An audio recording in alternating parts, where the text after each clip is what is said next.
Hi, it's me again with Corel tips and tricks. The age-old problem of converting a item to a bitmap is you get fuzzy edges.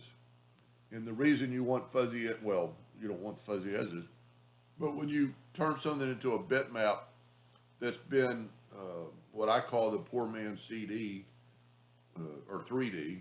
So I made two copies of this. I'm going to make the outside line blue.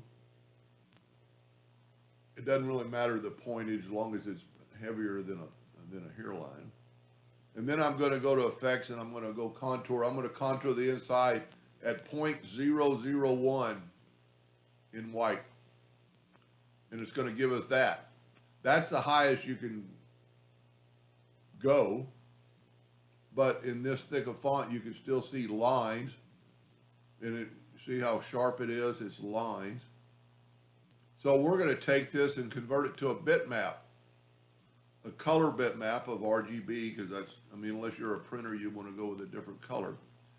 Now you can't see the lines, and it looks better, but you've got fuzzy edges.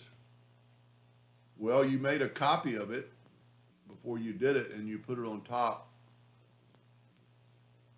and you can see it right there, and it's on the top layer.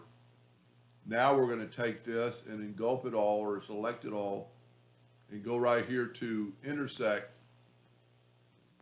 and move the intersect down. We're still fuzzy in the middle from the bitmap. You can't see the lines, but our edges are sharp.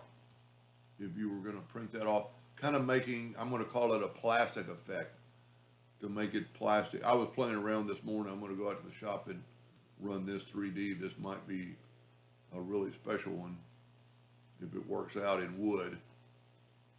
Anyway, I hope that helped a little bit. Thank you for watching.